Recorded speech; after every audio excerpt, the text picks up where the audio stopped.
Il-kap tal-Oppożizzjoni jikkritika lill-Gvern għaliex uħud mid-deputati tiegħu jaqdu iktar minn irwol wieħed u jitħallsu ta' dan.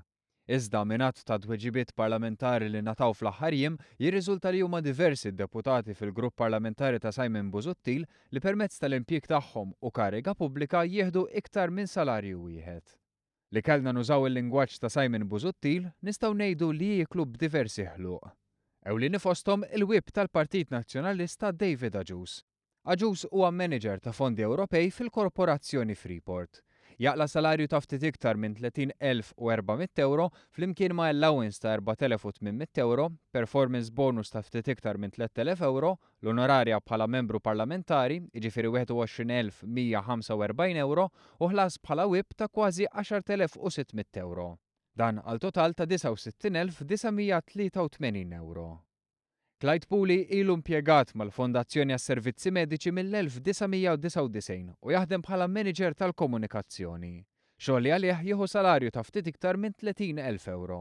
Dan apparti mill-benefiċċju tal-karozza ta' ftit iktar minn 4,300 euro, professional allowance ta' kważi 500 euro u allowance oħra ta' 700 euro. Apparti minn dan fuq stima bbażata fuq tarif miksub, Pooley u maħsub li jaqla mal-4,500 euro bħala teaching associate u 21,145 euro bħala onorarja ta' membru parlamentari. Dan għal total ta' 61,194 euro. Id-deputat Speaker Censu Gallia kien chairman tal-Kunsill Konsultattiv għall-Industrija tal-Bini meta kien deputat tal-Partit Nazzjonalista fil-Gvern. Dan b'salarju ta' 29,100 euro. Ammont li għal xi raġuni nqabes u kien mitlub iħallas lura d-differenza.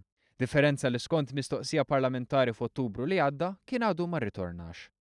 Apparti minn dan Gallia jieħu onorarja ta' membru parlamentari ta' 21,145 euro u ħlas bħala deputat speaker ta' kważi 5,300 euro.